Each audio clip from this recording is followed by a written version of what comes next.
보시는 말씀 에베소서 4장 11절에서 16절 말씀을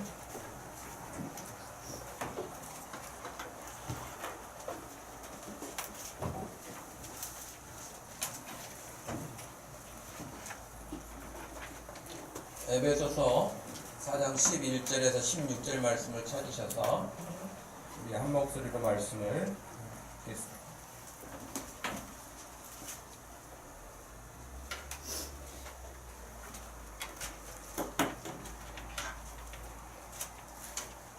찾으시면 우리 한 목소리로 말씀을 읽습니다. 그가 어떤 사람은 사도로, 어떤 사람은 선지자로, 어떤 사람은 복음 전하는 자로, 어떤 사람은 목사와 교사로 삼으셨으니 이는 성도를 온전하게 하여 봉사의 일을 하게 하며 그리스도의 몸을 세우려 하십니다. 우리가 다 하나님의 아들을 믿는 것과 아는 일에 하나가 되어 온전한 사람을 이루어 그리스도의 장성한 분량이 충만한 데까지 이르리니 이는 우리가 이제부터 어린아이가 되지 아니하여 사람의 속임수와 간사한 유혹에 빠져 온갖 교훈의 풍조에 밀려 요동하지 않게 하려 함이라. 오직 사랑 안에서 참된 것을 하여 범사에 그에게까지 자랄지라. 그는 머리니 곧 그리스도라. 그에게서 온 몸이 각 마디를 통하여 도움을 받음으로 연결되고 결합되어 각 지체의 분량대로 역사하여 그 몸을 자라게 하며 사랑 안에서 스스로 세우느니라. 아멘.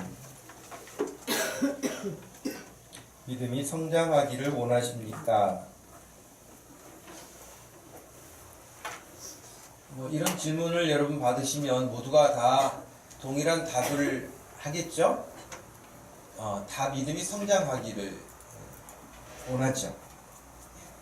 우리가 아마 자녀들을 키우면서 아이들이 키 커가는 모습을 아마 키재기표를 벽에다 붙여놓고 했던 기억들이 다 있지 않을까 그런 생각이 들어요.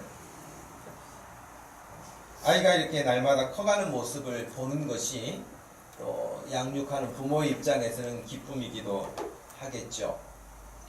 요즘 아이들은 키가 다 커서 1m 80을 이루고 70은 거의 기본으로 아이들이 성장했는데 만약에 아이가 키가 잘 자라지 않는다면 부모에게 얼마나 걱정거리가 되겠어요. 근심이 되기도 하죠. 그래 요즘에는 또 이제 아이들 성장판이 닫히기 전에 부지런히 좋은 걸 먹여가지고 아이들이 더 성장하게 해야 된다 이런 광고도 여러분 보셨을 거예요. 듣기도 하고 그래요. 우리 신앙생활도 마찬가지예요. 사람이라고 하는 것은 생명이 있기 때문에 성장하죠. 물론 어느 일정 기간에는 또 성장이 멈추기도 합니다. 그런데 우리의 영적 성장이라고 하는 것은 멈추지를 않습니다. 그리고 우리 몸은, 육체의 몸은 나이가 들어가면 점점점 약해지죠. 나이가 들어가는데 점점 강해지는 법은 없어요. 어떤 뉴스를 보니까 어떤 할아버지는 주무시다가 이렇게 자세를 바꿨는데 뼈가 부러졌다고 그래요. 어디 부딪힌 게 아니고. 여러분 나이가 들면 몸이 약해지는 거예요. 어린 아이들은 뒹굴어도 아무렇지 않죠. 유연하고 강건하기 때문에. 근데 나이가 든 사람들은 작은 일에도 쉽게 다치기도 하고 또 뼈가 부러지기도 하고 하는 그런 것을 보게 되죠. 우리의 믿음이라고 하는 것은 자라야 정상이죠. 만약에 믿음이 자라지 않는다면 그건 정상적인 믿음이라고 하기는 어렵습니다.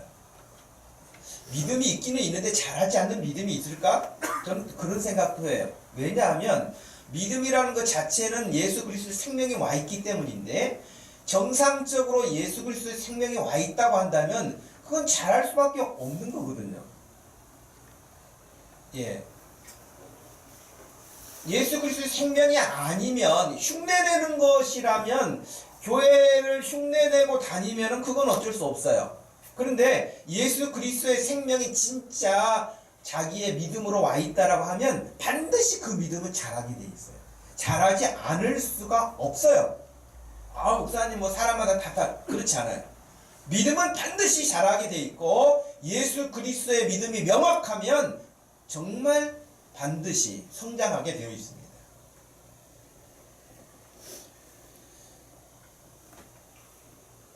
예수님은 마태복음 13장에서 씨 뿌리는 비유에서도 농부가 씨를 뿌리고 씨가 자라는, 그리고 추수하는 것을 이제 예를 들어서 설명해 주셨을 때도 그것은 비유를 우리에게 들어주신 것이지 농사 짓는 법을 가르쳐 주신 게 아니잖아요. 그렇다면 그 농사 짓는 법을 가르쳐 주신 것이 아니라 씨 뿌리는 비유에서 우리에게 요구하시는 건 뭐겠어요? 말씀을 뿌린다고 그랬거든요. 농부가 씨를 뿌리는 것처럼 나는 말씀을 뿌린다고 했어요.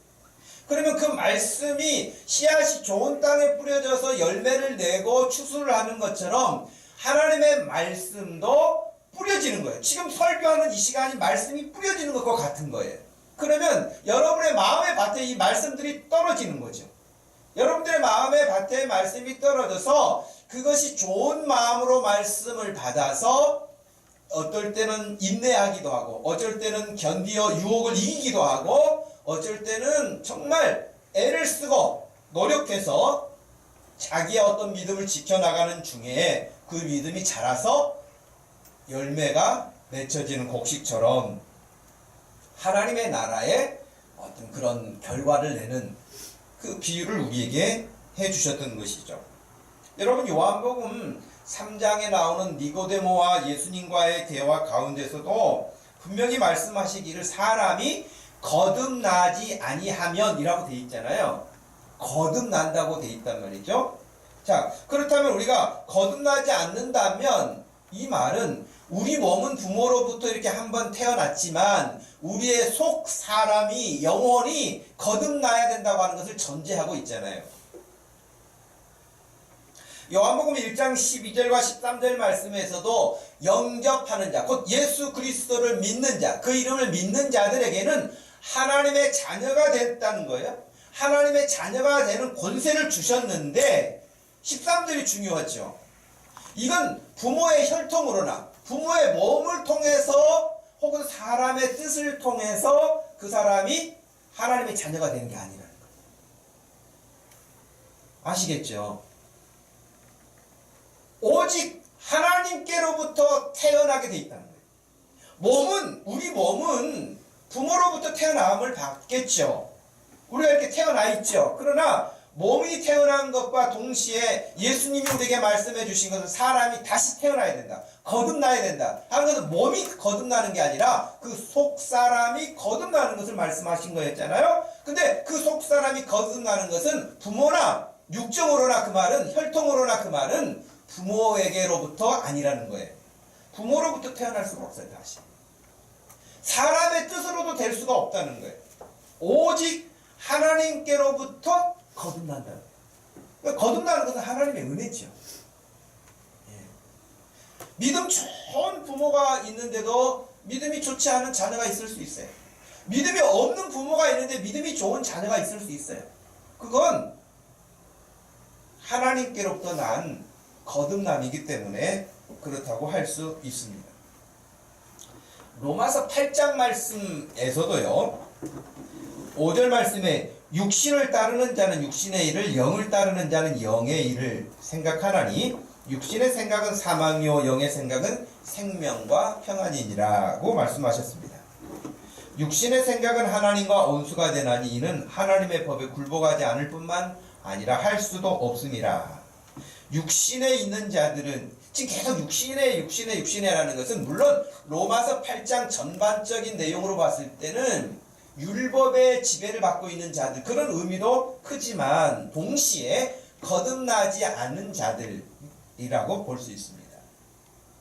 그렇기 때문에 지금 로마서 8장에서 읽고 있는 육신에 있는 자들은, 이 말은 거듭나지 않은 자들은 하나님을 기쁘시게 할 수 없다. 만일 그 속에 하나님의 영이 거하시면 너희가 육신에 있지 아니하고 영에 있나니 누구든지 그리스도의 영이 없으면 그리스도의 사람이 아니다. 거듭나지 아니했으면 그 사람은 하나님의 사람이 아니다 라고 말씀하십니다. 우리의 믿음이 성장해야 되는 부분에 대해서 사도 베드로는 베드로전서 2장 1절 말씀 이하에 이렇게 하셨습니다. 그러므로 모든 악독과 모든 기만과 외식과 시기와 모든 비방하는 말을 버리고 갓난 아기들 같이 순전하고 신령한 젖을 사모하라. 여기서 신령한 젖은 또 역시 하나님의 말씀을 비유한 것이죠. 신령한 젖을 사모하라. 이는 그로 말미암아 너희로 구원에 이르도록 자라게 하려 함이라.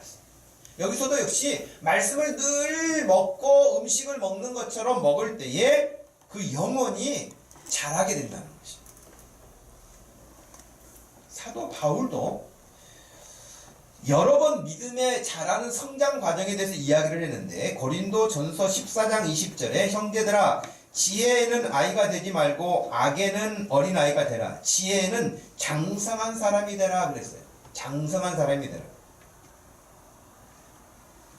그런데 성경에서는 지금 우리가 오늘 읽었던 성경 본문에서도 그렇지만 많은 곳에서 우리가 성장해야 할 정상적인 믿음의 상태를 이야기를 하시는데 믿음이 정상적으로 자라지 못한 경우가 있음을 지적하기도 합니다.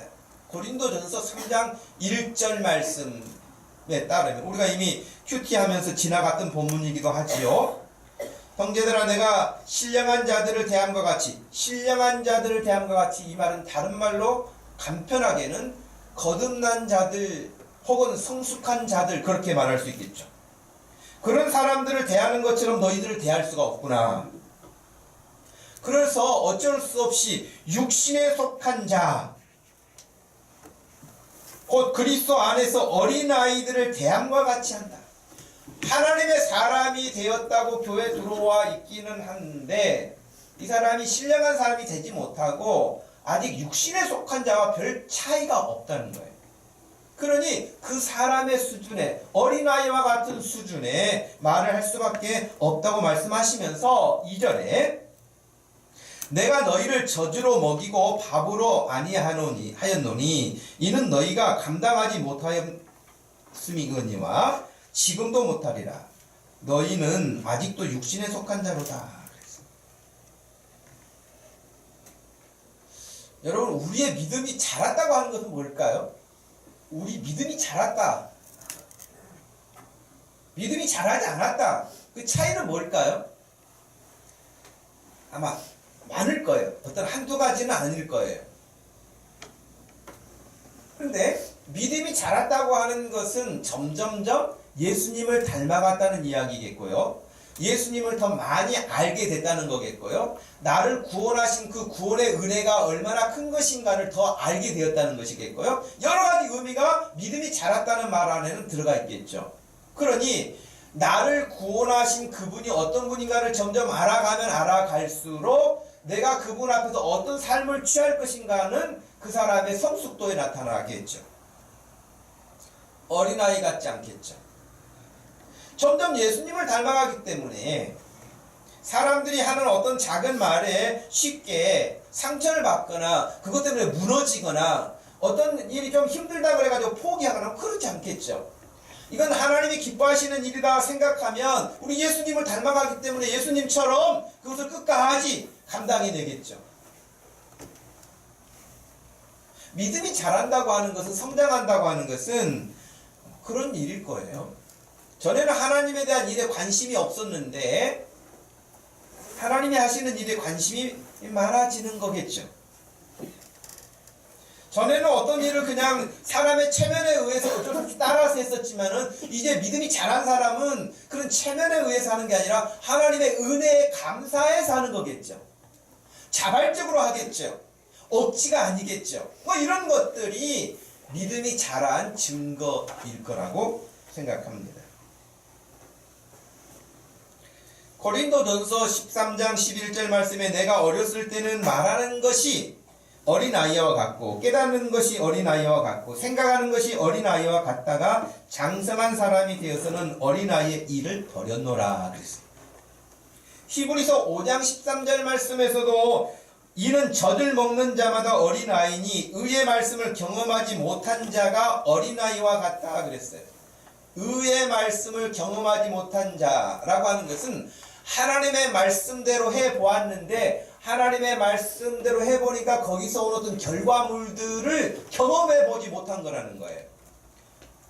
예, 그러니까 젖을 먹는 수준이라고 하는 것은 의의 말씀을 경험하지 못했다라고 하는 것은 하나님의 말씀대로 뭔가 믿음을 가지고 해보아야 되는데 그 일을 해보지 못하고 늘 그냥 어느 선에서 머뭇머뭇만 하고 있는 거예요. 믿음이 자라질 않아요. 어떤 부분에서 지금 내 눈앞에 아무것도 안 보여. 아무 보장된 것도 없어. 그러나 하나님이 기뻐하시는 일이라고 한다면 제가 하나님 이건 정말 주님이 기뻐하시는 일이고 제가 일에 힘이 들고 내가 어려울지라도 이 일을 감당하겠습니다 라고 하는 것은 믿음이에요. 그런데 이거 아무리 내가 해봐도 아무리 생각을 해봐도 계산을 해봐도 안 될 것 같아. 힘들 것 같아. 그러면 아예 포기하는 거예요. 이 사람은 어린아이와 같은 것이죠.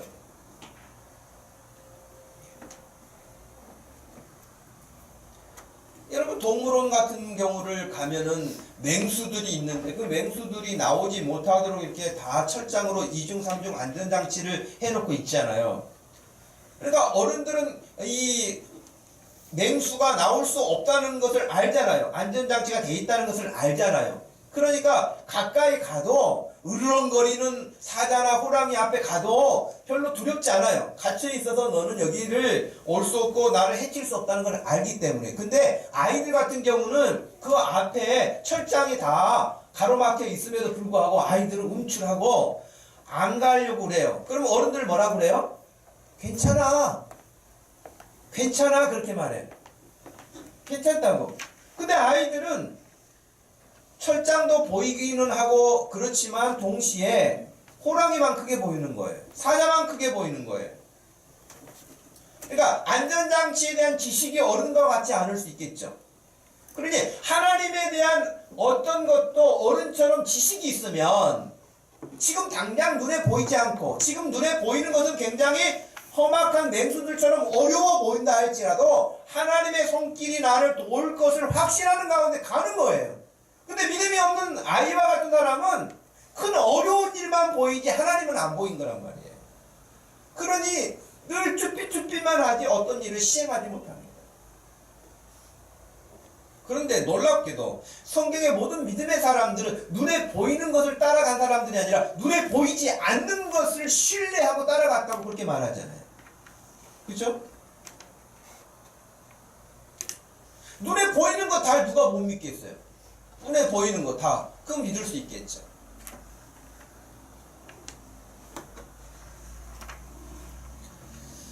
우리의 믿음이 금년에 좀 더 단단해졌으면 좋겠고 쑥쑥 컸으면 좋겠어요. 우리의 믿음이 그냥 어쩔 수 없이 그냥 교회 끌려다니는 어떤 수동적인 어떤 신앙생활이 아니고 적극적으로 여기 있는 사람들이 다 목사처럼 살았으면 좋겠어요. 물론 여러분의 직업이 있고 여러분의 하는 생업이 다 있지만 그 마인드가 목사와 같이 교회를 돌아보고 섬기는 그런 마음 자세를 가지고 그것이야말로 여러분 종교개혁 이후에 만인 제사장이 갖는 정신 아니겠어요? 나는 집사인데 나는 직분자도 아닌데 그게 아니에요. 직분이라고 하는 것은 하나님의 일들을 좀 더 효과적으로 잘 감당하기 위해서 주어진 어떤 직분이지 그 직분 때문에 대단한 일을 하고 직분 때문에 어떤 일을 못하고 그렇지 않습니다.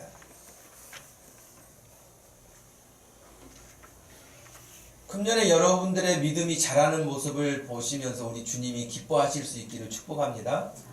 너 참 믿음을 예쁘게 잘 가꾸고 있구나. 네 믿음이 그렇게 잘 자라구나. 저도 목사의 입장에서 이렇게 사역을 쭉 해오다 보면 성도들의 믿음이 자라는 모습을 보잖아요. 이 사람이 한 1, 2년 전의 믿음이 아니야. 그때는 이러지 않았어. 근데 참 지금 말하는 것도 보고 기도하는 것도 보고 교회를 섬기는 모습도 보면 참 믿음이 예쁘게 잘 자랐구나. 이런 사람이 있는가 하면 어떤 사람은 퇴보하는 사람도 있을 수 있고요. 어떤 사람은 그 자리만 겨우 그냥 버티고 있는 사람도 있고 그래요. 근데 믿음이 잘 자라는 사람을 보면 굉장히 기대감도 있고 기쁘죠. 주님이 다 우리를 지켜보고 계실 터인데 우리를 바라보시는 주님의 마음이 예배하는 우리들의 모습이나 하나님을 향하여 가는 우리들의 모습을 보시고 기뻐하시는 그 믿음의 기대치에 우리가 이룰 수 있기를 소원합니다. 오늘 말씀에서 우리의 믿음이 성장하도록 하시기 위해 주신 것들이 있는데요. 어떤 것일까요? 오늘 말씀을 여러분 보시면 우리의 믿음이 성장하도록 하기 위해서 주신 것이 있다 그랬는데 12절에 이는 그렇게 돼 있잖아요. 이는 그것은 그 11절 앞에 나와 있는 내용들이겠죠. 11절에 이것을 주신 이유는 그 말이겠죠. 12절에 성도를 온전하게 하고 봉사의 일을 하게 하고 그리스도의 몸을 세우려 하십니다. 또 13절에서는 그리스도의 장성한 분량이 충만한 데까지 이르게 하기 위함이다. 또 15절에서는 범사에 그에게까지 자랄지라. 16절의 마지막 부분에 그 몸을 자라게 하며 성장한다는 말이 여러 번 지금 나온단 말이에요. 그 성장하는 그 일을 위해서 11절에 어떤 사람은 사도로, 어떤 사람은 선지자로, 어떤 사람은 복음 전하는 자로, 어떤 사람은 목사와 교사로 주셨다는 거예요.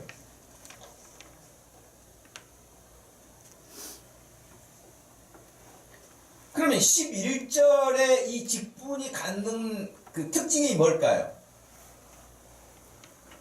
11절에 지금 하나님이 세우셨다고 하는 우리의 믿음이 성장하도록 하기 위해서, 자라도록 하기 위해서 11절에 이런 직분자들을 하나님이 세우셨는데 그 직분자들의 특징이 뭘까요?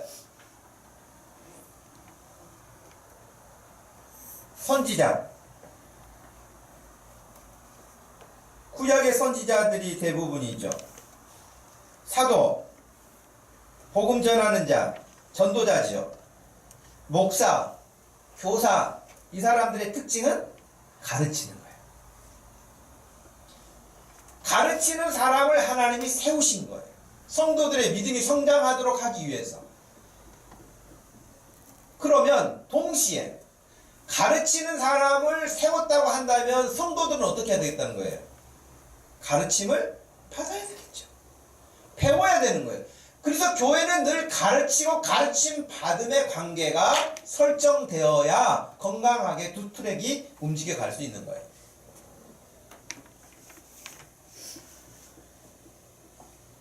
하나님의 말씀을 가르치지 않는다면 건강한 교회가 아니겠죠? 하나님의 말씀을 가르침 받지 않는다면 역시 그의 믿음이 성장하기 어렵겠죠?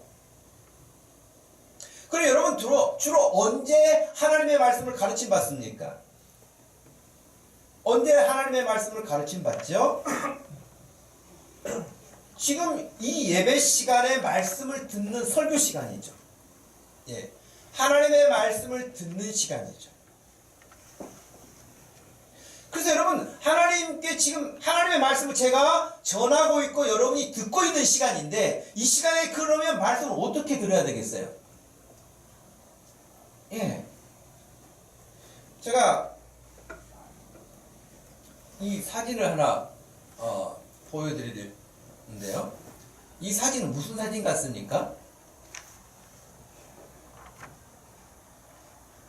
뭐 하는 사진 같아요?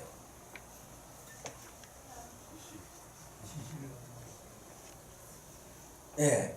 근데 지금 듣고 있는 사람은 오수용이라고 하는 북한의 노동당 부위원장이라고 이건 작년 사진인데 지금은 신분이 뭔지는 모르겠어요. 작년에 오수영 북한 노동당 부위원장이라는 직책을 가지고 있는 사람인데 김정은 국방위원장이 뭔가를 말을 하니까 자세를 완전히 낮추어서 귀가 김정은 입 가까이 갈 수 있도록 한 거 아닙니까? 들어야 되니까. 다른 말로 경청하는 거잖아요. 말하는 사람을 공경하고 겸손한 자세로 듣는 것이 경청이에요. 근데 지금 김정은이가 말하는데 그 앞에 나이도 더 많은 사람이 무릎을 꿇고 귀를 가까이 갖다 대고 경청하는 이 자세를 본다면 왜 이렇게 할까요? 왜 이렇게 할까요? 그냥 지시사항 페이퍼로 그냥 지시문이 내려올 수도 있는데 왜 이렇게 김정은 입 가까이에 귀를 대고 낮은 자세로 경청하고 있을까요? 두려워서. 잘 시행하려고. 뭔가 잘못 들어가지고 뭐라고요? 했다가는 두 번 했다가는 바로 그 자리에서 갈지도 모르죠. 뭐라고요? 한 번 더 해주세요. 이것이 지금 여기가 어디라고.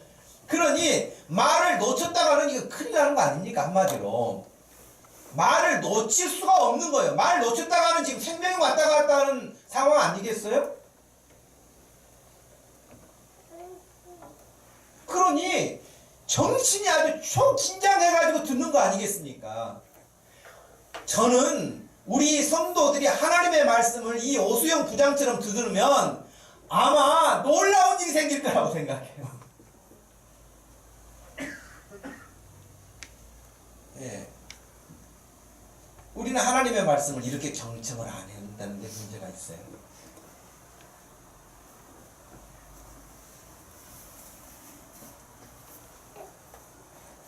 물론 말씀드린 것처럼 여기서 말을 놓쳤다가는 김정은에게 미움을 받고 또 큰 해를 당할 것이 두려워서 아마 지금 사진상으로는 안 나왔지만 굉장히 손이 부들부들 떨고 있는지도 모르죠. 얼마나 두렵겠어요. 이 사진 말고도 그 또 다른 그 군인이 어떤 시찰 나갔다가 김정은이하고 같이 가다가 김정은이 앞에 자기도 모르게 걷다가 보니까 자기가 앞에 걷다가 깜짝 놀래가지고 뒤로 도망오는 거 그런 사진도 봤죠. 그런 뉴스도 본 적 있을 거예요. 그러니까 두려운 것이죠. 근데 하나님은 김정은 같은 하나님이 아니시잖아요. 말 안 들었다고 해서 당장 죽인다거나 아오지 탄광을 보낸다거나 그러지 않죠. 오히려 찾아오시죠. 찾아오실 뿐만 아니라 여러분이 알아듣기 쉬운 말로 해주시죠. 그런데 이제 정작 우리가 다 고자세가 돼가지고 버티고 잘 안 듣고 딴 생각하고 딴 데 관심을 갖고 그건 하나님의 말씀을 듣는 사람의 태도가 아니에요. 그건 하나님의 말씀을 듣는 태도가 아니에요. 앞으로 금년에 여러분들이 하나님의 말씀을 들을 때 예배 시간을 통해서 특별히 하나님의 말씀을 들을 때 이 오수영 부장을 꼭 기억하시기를 바랍니다. 내가 김정은이 앞에서 그렇게까지는 아니라 할지라도 하나님의 말씀에 귀를 기울이고 경청하리라 이런 자세를 여러분 다짐하시기 바라요. 우리 하나님이 김정은만 못하겠습니까? 육신의 생명의 위협을 받아도 저렇게 벌벌 떨면서 낮은 자세로 경청하는데 영원히 살고 죽고 하는 문제가 하나님의 말씀 앞에 있는데도 불구하고 그것을 너무 가볍게 대해서는 안 되겠다고 하는 것입니다. 이스라엘의 교육 철학의 근간인 신명기서 6장 말씀을 우리는 잘 알고 있습니다. 신명기 6장 4절 말씀에 이스라엘아 들으라고 그렇게 되어 있습니다. 그래서 오늘날 한국에서도 뭐 유행하고 있는 것처럼 쉐마 교육이라고 하는 게 있습니다. 쉐마 이스라엘 이렇게 되어 있는데 그 히브리 성경에는 쉐마가 들으라 라는 말이에요. 들으라. 그러니까 이스라엘아 들으라 그렇게 되어 있지 않고 들으라가 먼저 나와요. 쉐마 이스라엘. 하나님의 말씀을 들으라. 그래서 그들은 늘 하나님의 말씀에 귀를 기울이죠. 이스라엘아 듣고 삼가 그것을 행하라. 그리하면 네가 복을 받고 너의 조상들의 하나님 여호와께서 너에게 허락하신 같이 젖과 꿀이 흐르는 땅에서 네가 크게 번성할 것이다. 너는 마음을 다하고 뜻을 다하고 힘을 다하여 내 하나님 여호와를 사랑하라. 너는 오늘 내가 너에게 명하는 이 말씀을 마음에 새기고 너의 자녀에게 부지런히 가르치며 집에 앉았을 때든지 길을 갈 때든지 누워있을 때든지 일어날 때든지 이 말씀을 강론해라. 그렇게 하면서 하나님의 말씀을 가르치라고 하셨습니다. 여러분 마태복음 28장 마지막 절 20절에서 우리에게 예수님이 말씀하신 것은 내가 너희에게 분부한 모든 것을 가르치고 가르친 대로 지키게 하라 예수님이 우리에게 마지막으로도 명령하신 말씀 중에 하나입니다. 가르쳐라, 그리고 지키게 하라는 것입니다.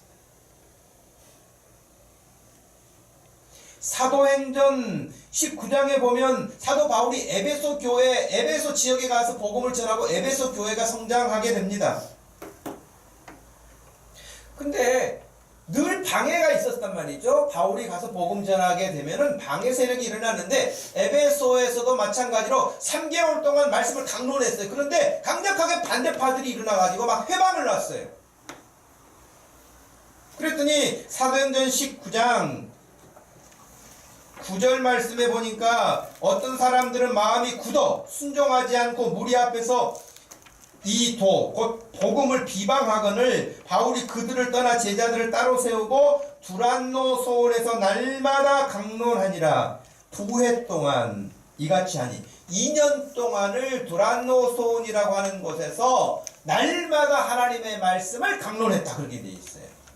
그러니까 하나님의 교회가 세워지는 것도 역시 하나님의 말씀이 늘 가르치고 가르침 받아야 하는 그런 관계가 이루어지지 않으면 교회로서 정상적인 관계를 유지하지 못하고 성장할 수가 없다는 것이죠. 초대교회 우리가 사도행전 그렇게 말하는데 사도행전 2장이나 4장이나 이런 말씀을 보면 초대교회 성도들의 특징 가운데 하나가 뭐예요? 늘 모이기를 힘썼고 사도들의 가르침을 받고 집에 있을 때든지 모였을 때든지 그들이 예수 그리스도가 우리의 구원자 되심을 선포하고 복음 전하였고 이것이 그냥 아주 단순한 그 어떤 구성이었어요. 가르치고 가르침 받는 거. 우리 교회가 가르치는 교회로서의 역할을 다하려고 노력하죠. 수요일과 주일 오후에 성경 공부 시간을 가지고 우리가 가르치죠. 물론 예배를 통해서도 말씀을 듣지만 그런 성경 공부 시간을 통해서 가르침을 받고 있기 때문에 시간을 내어서 그 시간을 통해서 배워야 합니다. 가르치는 것만이 아니라 기도하는 교회로서의 역할, 여러분 그러니 금요 기도회는 나오셔서 기도하셔야 됩니다. 저는 새벽은 여러분들이 다 직장 출근도 해야 되고 그러니까 막 제가 새벽까지 막 강요하고 싶지 않아요. 그러나 금요 기도회 같은 경우는 여러분 시간을 내셔서 일부러 시간을 내서 오셔야 돼요. 여러분의 영혼을 위해서 오셔야 돼요. 그냥 있으면 안 돼요.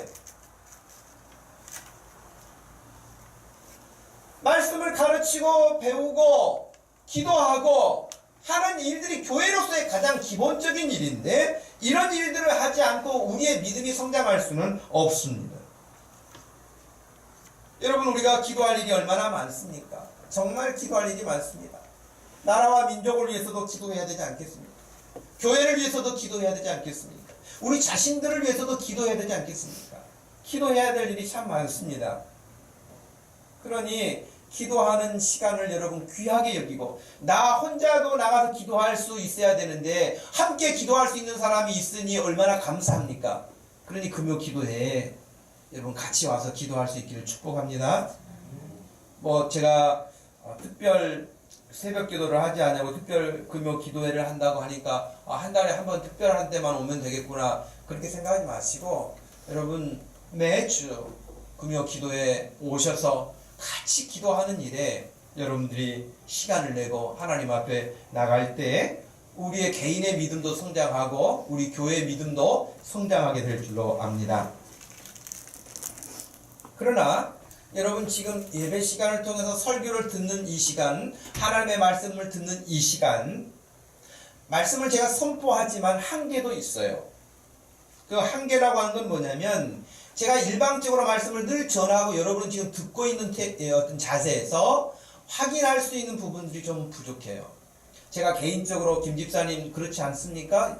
집사님 생각은 어떠세요? 라고 묻고 그렇게 이야기할 수가 없어요 지금. 그냥 전하는 시간이란 말이죠. 그래서 이런 공적인 예배가 있음과 동시에 소그룹 모임이 필요한 거예요. 그래서 우리 교회가 예배 끝나고 여러분들에게 최대한 그런 부분들이 활성화될 수 있도록 하기 위해서 마을 모임도 바로 하는 거 아닙니까? 여러분 뭐 대부분 지금 구역 예배라고 그래가지고 전통적으로 주중에 모이기도 하고 그러는데 그러면 여러 가지 어려움이 많단 말이죠. 그래서 여러분이 그렇지 않도록 하기 위해서 시간을 주일에 교회에 오셔서 예배도 드리고 소그룹 활동도 하고 여러분의 믿음이 건강하게 균형을 갖도록 하기 위해서 교회가 최대한 배려를 하고 그런 계획을 가질 때는 여러분들이 이 시스템에 최대한 협력하셔야 믿음이 자란단 말이에요.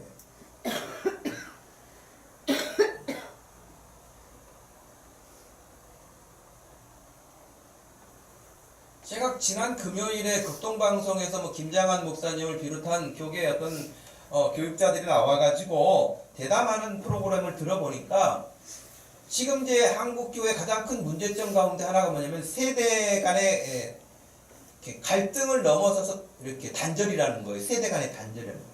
아이들이 부르는 찬송, 복음성가를 어른이 모르고 어른들이 부르는 찬송을 애들이 모른다는 거예요. 그러니까 어른들이 드리는 예배 오면 아이들이 적응을 못한다는 거예요.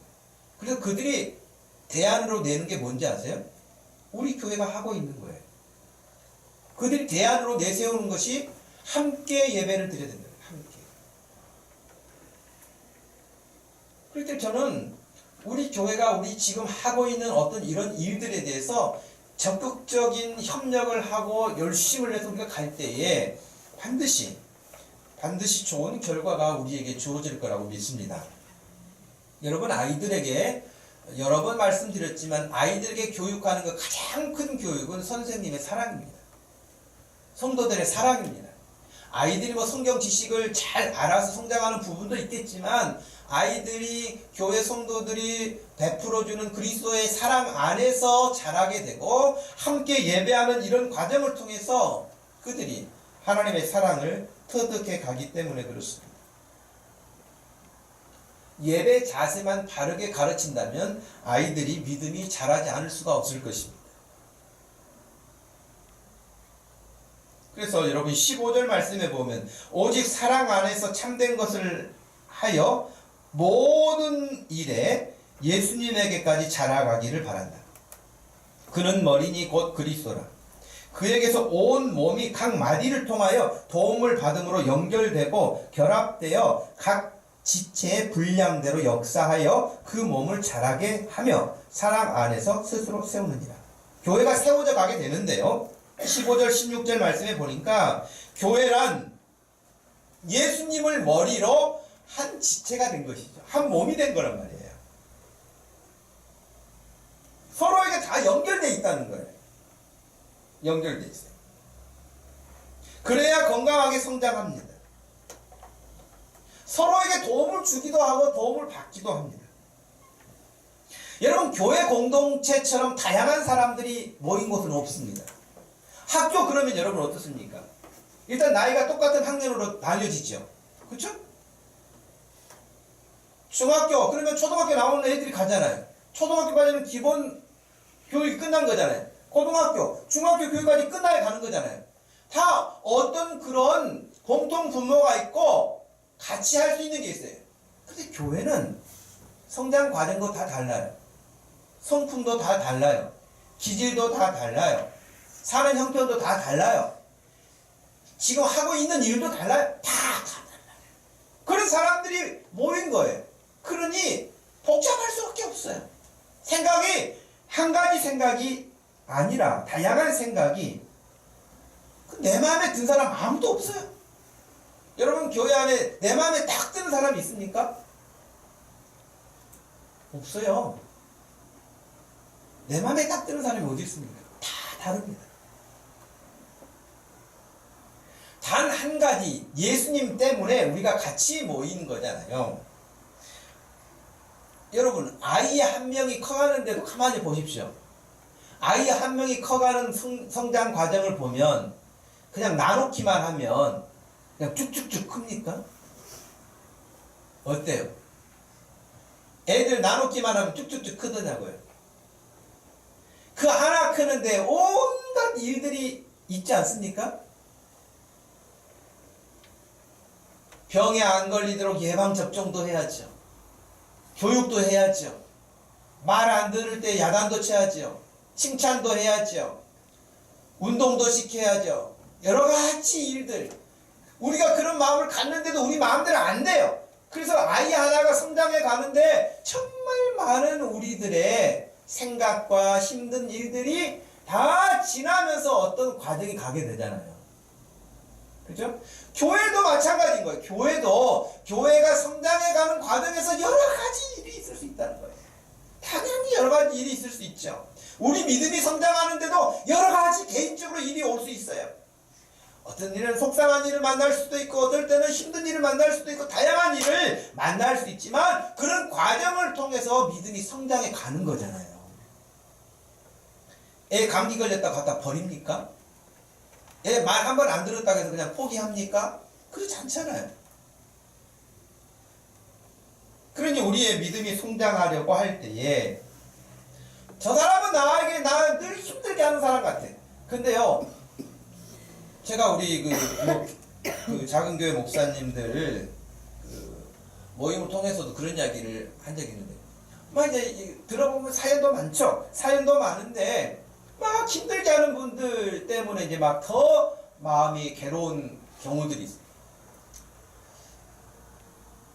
그래도 그런 이야기를 이건 뭐 말처럼 쉬운 건 아닌데 그런 이야기를 했었어요. 그래도 목사님, 전봇대에게 설교하는 것보다는 낫잖아요. 전봇대 바라보고 설교하는 것보다 나은 거예요. 말 안 들어도 그 사람이니까 지금 막 속상하게 하는 그 사람이어도 전봇대보다는 낫다는 거예요. 나무보다도 낫고 하나님이 역사하셔도 어떻게 바뀔지 모르잖아요.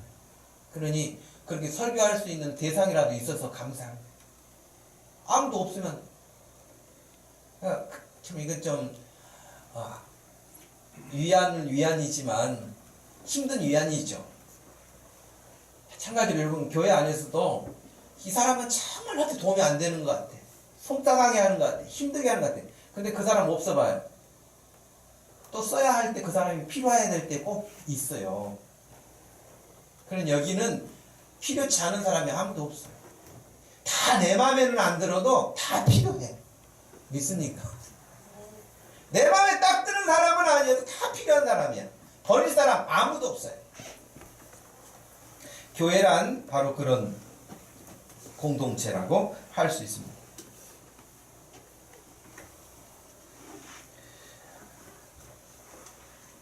그 개척하신 그 목사님 이야기 중에 그런 이야기. 개척하기 전에 저분이 진짜 자기를 도와줄 것 같아. 또 도와준다는 말이 그렇지만은 하여튼 목사님 개척하면 제가 앞장서서 하겠습니다. 개척하면 제일 먼저 도망간대. 아예 안 온대. 그런 사람. 근데 평상시에는 별로 자기하고 교제도 많지 않고 별로 친밀감도 없고 그랬는데, 그런 사람이 와서 돕고, 그런 사람이 지금도 헌금하면서 교회가 세워지도록 기도하고 하는 사람은 그런 사람이라는 거예요. 그래요. 우리 교회가 마을 소그룹을 하는 이유도 바로 예배를 통해서 말씀을 들은 것을 충분히 소화해내기 위하여서 그 모임을 갖는 거예요. 그러니까 여러분, 오늘 주보 보시면 제가 매주 모일 때마다 3가지 해야 할 질문을 거기다 실어놨어요. 그러니까 여러분, 마을 모임 할 때도 다른 이야기가 곁으로 새 나오면은 부순장이 잘 감시하고 있다가 딱 잘라야 돼요. 다른 이야기로 새지 않도록. 삼천포 사는 사람들이 기분 나쁘다고 하지만 삼천포로 빠지는 그런 일이 생기지 않도록 여러분 잘 소그룹을 운영할 때 해야 되거든요. 근데 3가지 질문에 충실하게 해서 그 모임이 진행되도록 풍성하도록 해야 되는데, 또 어떤 마을에 가서 제가 이렇게 보면은 너무 일찍 끝나가지고 있어요. 다 했대. 근데 내가 보고서를 보면 보고서도 안 올라오고 뭘 했는지는 모르겠어. 근데 다 했대. 그러지 말고 좀 그것이 풍성해질 수 있도록 오늘 내가 들은 말씀을 어떻게 나는 깨달았는지, 어떻게 교훈을 받았는지, 그러면 나는 이것을 어떻게 해야 될 것인지, 그런 부분들을 소그룹을 통해서 나눌 때에 더불어서 믿음이 성장하게 됩니다. 나는 미처 그렇게 생각하지 못했는데 집사님이 하는 이야기 들어보니까 훨씬 저 이해가 잘 되네요. 그럴 수도 있겠죠. 일주일간 우리가 예배 오늘 드리고 나면 흩어져 가지고 일주일에 한 번 보는 사람도 생길 수 있잖아요. 그런 일들을 위해서 우리가 온라인상에서 큐티하자고 그렇게 말씀을 드리는 거잖아요. 온라인상에서 늘 같이 말씀을 교제하고 주일에 모였을 때도 같이 나누고, 그러니까 비록 일주일 동안 각자의 삶의 환경에서 살고 있지만 그래도 연결돼 있잖아요. 그죠? 옛날에는 꼭 전화를 해야만 할 수 있지만 지금은 전화를 직접 하지 않아도 얼마든지 글을 통해서도 다양하게 네트워크를 할 수 있어요.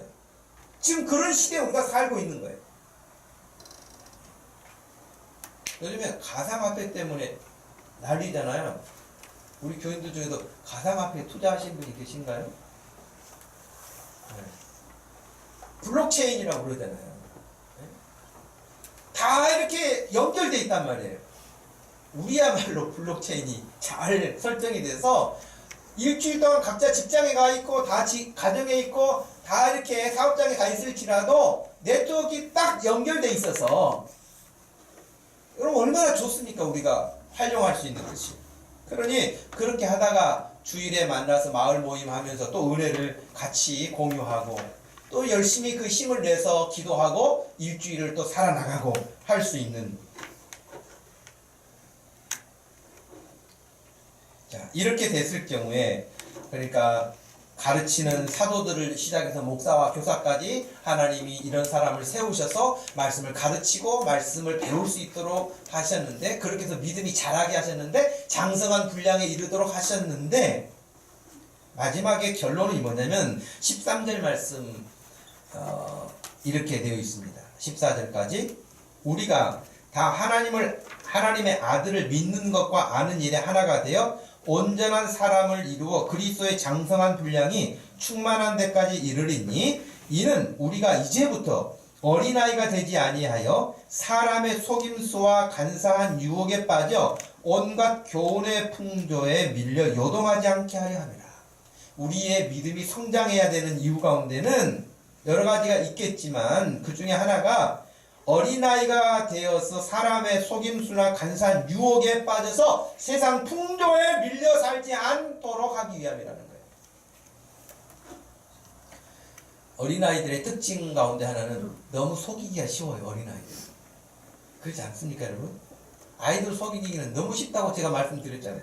제가 우리 누님 댁에 조카들 초등학생 때 그렇게 마술을 많이 했다고 그랬잖아요. 마술을 하면 막 자기 조카들이 친구들까지 데리고 왔어요. 삼촌이 마술을 너무 잘한다고. 뭐 동전을 이쪽 귀에 넣었다 이쪽 빼고 뭐 하는 것을, 그 다 속이는 것이지 뭐 내가 어떻게 합니까 그걸. 그런데 아이들은 너무 신기해 하면서, 근데 지금 조카들이 커가지고 결혼을 했는데 걔네들 앞에 가가지고 내가 하면 아줌마들 데리고 올까요? 우리 삼촌이 아주 뭐 마술 잘한다고? 그렇지 않겠죠. 어린 아이들은 너무 쉬워요, 속이는 것도. 우리의 믿음이 약하면 이단들의 세상의 풍조의 거짓 사상들의 어떤 것들이 그리스도를 향하여 가지 못하도록 속이는 것들이 많은데 넘어진다는 것이죠. 분별력이 없기 때문입니다.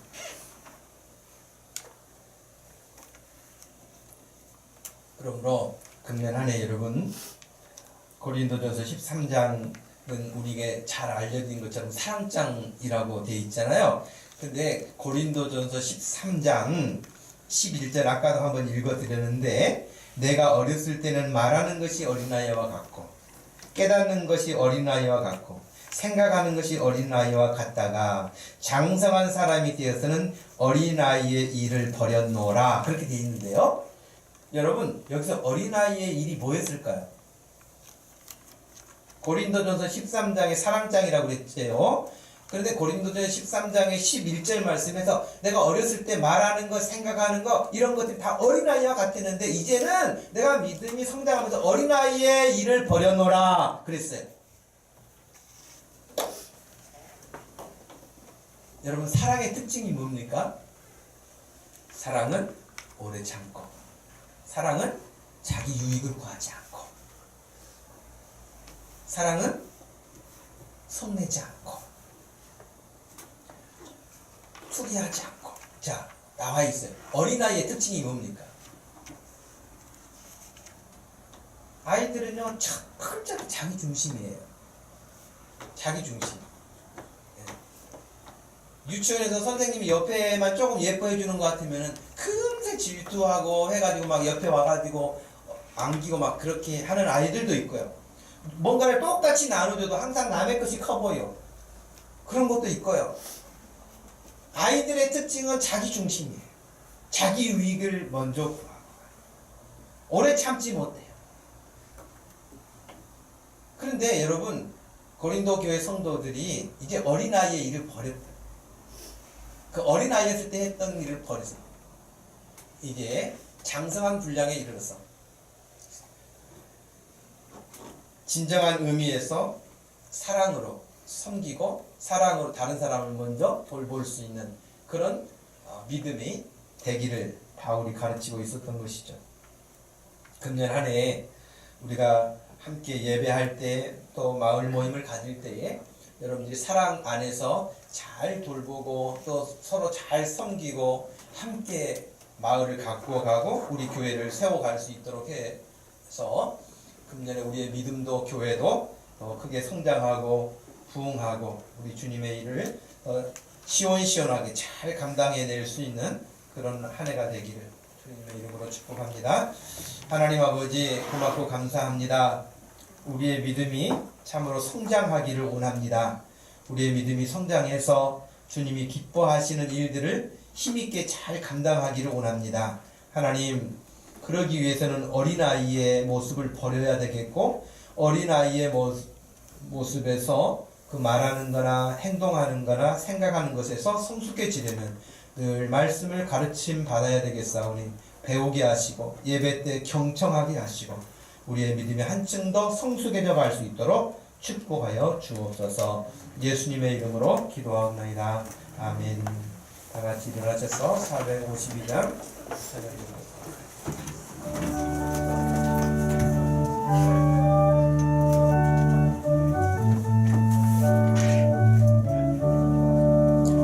내 모든 손 기도의 제목 예수님 닮기 원함이라. 예수님 영상 나 입기 위해 세상에 보기 전에 예수님 닮기 내가 원하네. 날 구원하신 예수님은 내 마음속에 지금 고도사 주님의 영상 잊히소서. 무한한 사랑 풍성한 긍휼 슬픈 자 위로하시는 주. 길 잃은 죄인 부르는 예수 그 영상 남게 하옵소서. 예수님 남기 내가 원하네. 날 구원하신 예수님은 내 마음속에 지금 고도사 주님의 영상 잊히소서. 겸손한 예수 거룩한 주님 원수의 멸시 참으시사 우리를 위해 고난을 받은 구주를 닮게 하옵소서. 예수님 닮기 내가 원하네. 날 구원하신 예수님은 내 마음속에 지금 고도사 주님의 영상 잊히소서.